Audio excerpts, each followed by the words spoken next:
दिनै थांनाय 30 सेप्तेम्बर 2022 इंराजि मायथाइयाव प्रेस मिट मोनसे जयनिं प्रेस मिट मोनसे जोङो ससियेल मिडियायाव नुनो मोनदों। बे जयनिं प्रेस मिटखौ जोंहा बिटिआरनि मानगोनां धनन्जय बसुमतारिया नुजाथिनानै आरो बिथांजों लोगोसेयाव जोंनि सालबारि हालामनि इउपिपिएल दोलोनि थांनाय इलेक्सनाव आंजों जेननाय दानि टिसिएलसि चेयारमेन मानगोनां बिन'द मसाहारि आरो बिथांजों लोगोसे बिथांनि मावथि फारियाफोरा दंफायोमोन। बिथांमोना बुंदों 597 ना 96 बिदि आरोखि बिदि नाम्बार बिपिएफनि कर्मीजों लोगोसे माखासे गुबुन गुबुन दोलोनि कर्मीफोरा जइन जादों होनना बुंदों।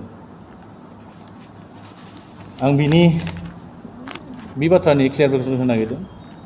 सिदायैनो फंसे बाथ्रायाव थोंजों बुंनो थाङोबा बे टटेलि बिपिएफनिफ्राय जिथु मैया गावसोर खौरां बिलाइयाव फोसावनाय बायदिबा बे एकदम नंखाय गुखाद मिसा खोथा, टटेलि फेक रिपर्ट। बेनिखायनो आं बिथांमोनसिम इउपिपिएल दोलोनि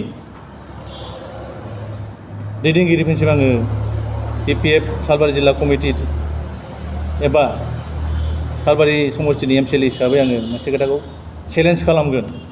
बिथांमोना थारैनो जुदि बिपिएफनि सासे एक्टिभ वर्कार, सासे मावथि सोद्रोमा जुदि देखायना होनो हायोबा बे जयनिंआव उमुक नामनि उमुक प्राइमारिनि बा ब्लकनि बा जिल्लानि कमिटिनि सोद्रोमा होननानै जुदि बुंनो हायोबा आङो बिपिएफ दोलोनि राजनितिखौ टेक खालामगोन आरो आं बेखौ चेलेन्ज खालामदों। बिथांमोना जे साहस दंबा बेखौ सासे सोद्रोमा देखायना होदों बे बिपिएफ वर्कार हिसाबै। बे थांबाय।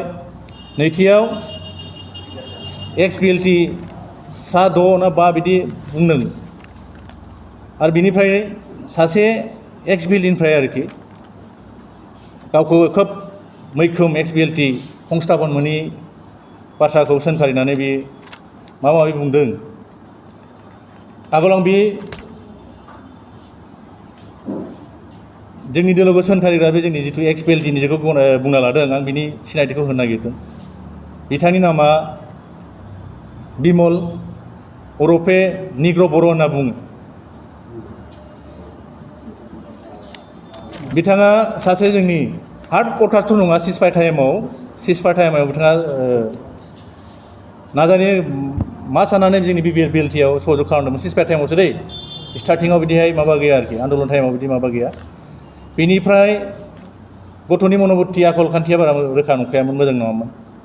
गेजेराव बिदि फां फुं खालामनो थाखाय जोंनि सेंग्राफोरा, जोंनि हानजानि सेंग्राफोरा बेखौ एसे पानिशमेन्ट होनाय जादों आरोखि।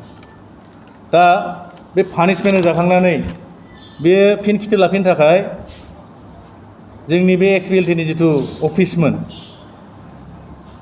बे अफिसखौ मांसे गैयिनि खाबु लानानै गावसोरनि बाहागिफोरखौ लानानै 2005 सनाव अरबो लागायना होदों। बिएलटि अफिसखौ अर लागायदों। बिनि उनाव एक्सपेल खालामजाबाय। नोंथांमोना साननानै दिनै जाय बिएलटि होननानै दाबि खालामदों बै सोद्रोमाया बिएलटि अफिसखौ सावनाय मानसिया मा धरननि खोथा नांगौ, मा सदनि मानसि जानो हागौ। आं बेखौ नोंथांमोननि प्रेस मिडियानि गेजेरजों आङो रायजोफोरनि खाथियाव फोरमायबाय, जिहेतु गोग्गा होदों जाहाथे जोंनि बिटिआर ओनसोलाव बा बिटिसि ओनसोलाव बिदि जे बिएलटिआ खौसेथि गैया, बिदि जिथु परिसय होनायनि माबा खोथा बुंनो बिथांमोना जिथु दाबि खालामदों, आं बिदिखौ खन्दन खालामदों। बेयाव दारेन गयारि होननाय सासे दङ, रोदा बर' दङ, दाहु होननाय दङ। जाय हक टटेलि जिखिनि दङ, जिखिनि बिथांमोना जइन खालामनाय होनदों बिसोर कमप्लिट हार्ड वर्कार नङा। दारेन गयारियाथ' जोंनि ओंखाम संग्रासोमोन, बे सिजफायार टाइमनि ओंखाम संग्रा बिदि आरोखि। आरो बिथांमोना दा नङा, मथा मथि मोननै इलेक्सननि आगोल बुङोबाथाय 2010 बिनिफ्रायनो जोंनि दोलनि बेरेखा आरोखि 2010नि इलेक्सननिफ्राय दोलनि बेरेखा थांनाय बारावबो जोंहा बिन'द बिथांमोना थानानै खामानि मावदोंमोन खिन्थु इलेक्सनाव जेनदों दिनै फिन बिथांमोनखौनो आरो इउपिपिएल दोलोआव जइन खालामफिननानै मा खोथा बुंनो नागिरदोंथाय मा जुक्ति देखायनो नागिरदोंथाय बिथांमोनासो मिथिगोन आरोखि जाय हक खोथाया खोब लाजिथाव जादों दलखौ सक्तिशालि खालामनो थाखाय देखायनो थाखाय बे नंखाय बाखाय जइन सेरेमनि खालामनानै थाखानाय मानसिफोरखौ देखायनाया खोब गोनांथि खोथा बायदि आं सानना लायाखै आरोखि बे खौरां बिजोंनि गेजेरजोंनो आं आइ दुर्गानि सेराव आर'ज गाबो जाहाथे बिटिआर बासि जि रायजोफोर दङ बे रायजोफोरनिसिम जाहाथे माने गावबा गावनि जि जिउ खुंनाय बे जिउ खुंनायाव जाहाथे गोहो हरो बेनि थाखाय आङो आइ दुर्गानिसिम आर'ज गाबहरो जे दिनै जोङो जे खौरांगिरिनि जि मेल बे मेलखौ खुंफुंनायनि गुबै थांखियानो जाबाय मैयासो एबा 30/9/2022 खालारै सालबारि प्राइमारि कमिटि इउपिपिएल हानजानि बानजायनायाव बिथां बिटिसिनि EM धनन्जय बसुमतारीनि नुजाथिनायाव सालबारि हालामाव मोनसे ग्रेन्ड जयनिं सेरेमनि जि प्रग्राम बे प्रग्रामखौ लानायखौ जोङो खौरां बिजोंनि गेजेरजों जों नुनो मोनदों आरो बिथांमोना बे खौरां बिजोंनि गेजेरजों बिथांमोना दाबि दैखांदों दि बे खौरां मेलनि गेजेरजों बिथांमोना बुंदोंदि बे जि ग्रेन्ड जयनिं जि सेरेमनि बे ग्रेन्ड जयनिं सेरेमनियाव सा 597 जन सोद्रोमाजों लोगोसे सा 6 XBLT सोद्रोमाफोरखौ जयन जानायखौ बिथांमोना जोंनो फोरमायदों बा निउसनि गेजेरजों बिथांमोना फोरमायदों नाथाय जोङो बे सा 597 जन जिखिनि सोद्रोमाफोर दङ बे सोद्रोमाफोरनि गेजेराव जोङो जेनेरेल सोद्रोमाखौ सासेबो जोंनि BPFनि हार्ड वार्कार बा हार्ड कर्मी हिसाबै जों नुनो मोननाय जायासै आरो लोगोसे जि सा 6 जन जिखिनि XBLT बे XBLTफोरा इउपिपिएल दोलोआव जि जयन जानाय बे जयन जानाय जिखिनि दाबि दिखांदों बा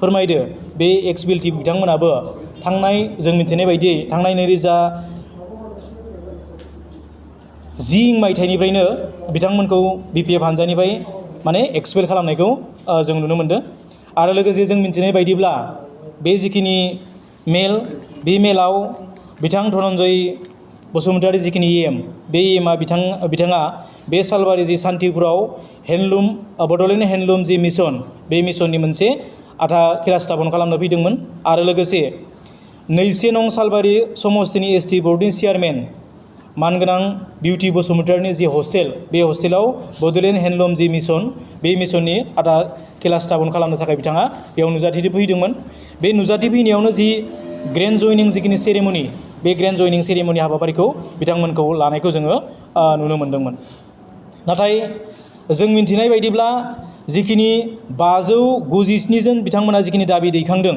बा धनन्जय बसुमतारी जि EM बे EMआ बुंनाय बायदिब्ला 596 जन जिखिनि सोद्रोमाफोर बे इउपिपिएलआव जयन जादों बांसिनानो जिहेतु BPFनि बिथांमोना दाबि दैखांदोंमोन बियो आसलथे नंखाय होननानै जों बुंगोन मानो होननानै बुंब्ला जों जिखिनि मिन्थिनाय बायदिब्ला बिथांमोना अरुणोदय जिखिनि स्किम बे स्किमनि जोहै गोबां फैसा सोना होगोन आरो जब कार्ड हल्डारनि जोहै गोबां फैसा सोना होगोन आरो PMAY जिखिनि जि ग्रामीण जि न' लुफुंनाय बे लुफुंनायखौ राननानै होगोन होननानै गोबां साधारन सुबुंफोरखौ बिथांमोना लिंहरनानै ज' खालामनानै बिथांमोना बे जयनिं सेरेमनिखौ लानायखौ जों मिथिनो मोन्दों थारैनो बिथांमोनखौ जयनिं खालामनो थाखाय लिंहरनाय जों मेलाव नुनो मोननाय जायाखै बिथांमोनखौ मात्र अरुणोदय स्किम जब कार्ड हल्डार आरो PMAY आरो गोबां माबा माबि आसनि होगोन होननानै बिथांमोनखौ बेंक एकाउन्ट पान कार्ड आरो आधार कार्ड गोबां माने कार्ड लानानै बिथांमोनखौ फैनानै बिथांमोनखौ जमा होनो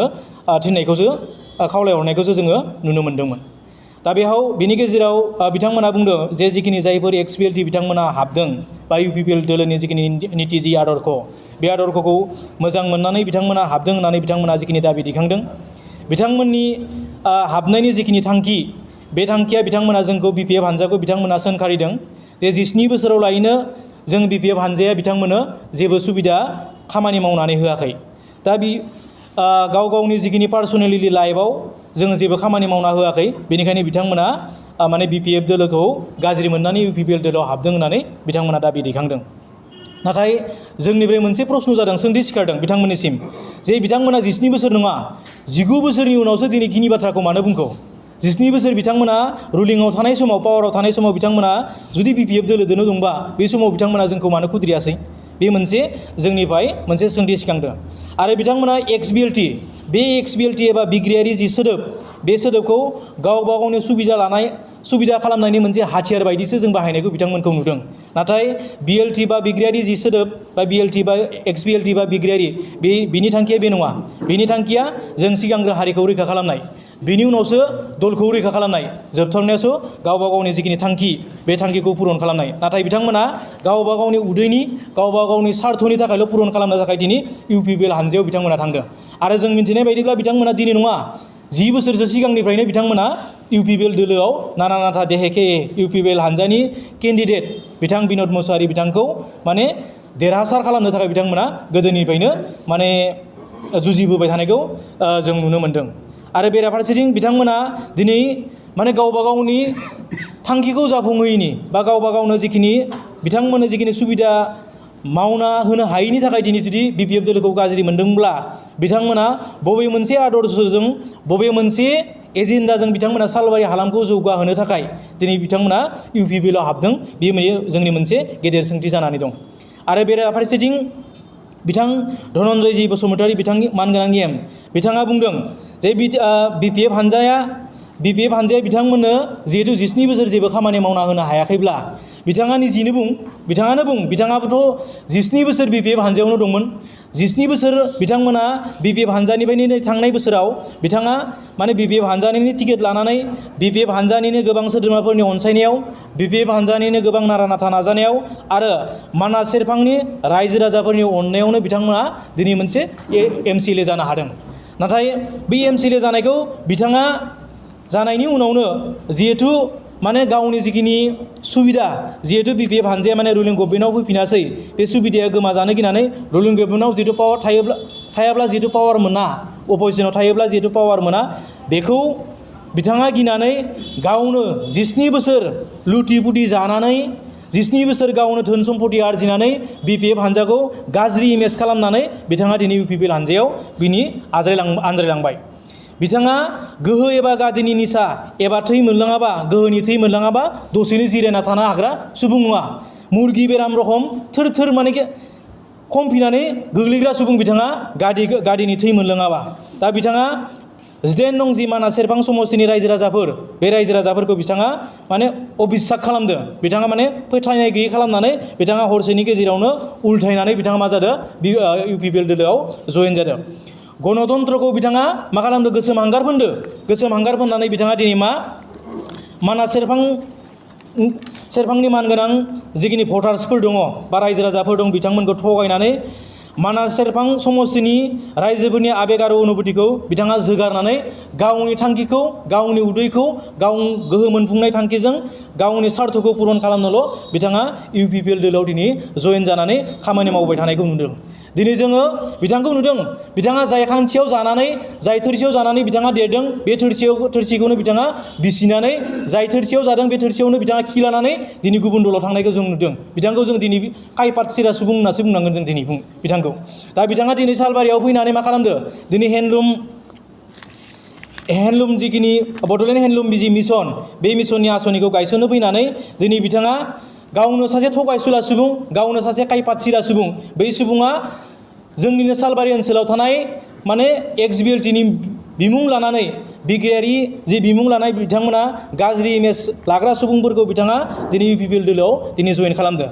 अर्थात खायपात सिरा सुबुंखौ दिनै UPPL दोलोआव जयेन जानायखौ जों नुनो मोन्दों। दा बेनिखायनो जोङो बे खौरां मेलनि गेजेरजों चेलेन्ज खालामो जे बिथाङा जोंनि BPF हानजानि सोरबाफोर जुदि कर्मि हार्ड वर्कारा दिनै UPPL दोलोआव जुदि जयेन जानायखौ दिन्थिनो हायोबा जोङो दिनै राजुआ भाबै खेमा बिगोन होननानै जों बिथांखौ खौरां मेलनि गेजेरजों चेलेन्ज खालामो। दा बेनिखायनो जोंनि जि खौरां मेलनि जिखिनि थांखि बेखिनिमोन। गोजोन्थों, खुलुमबाय।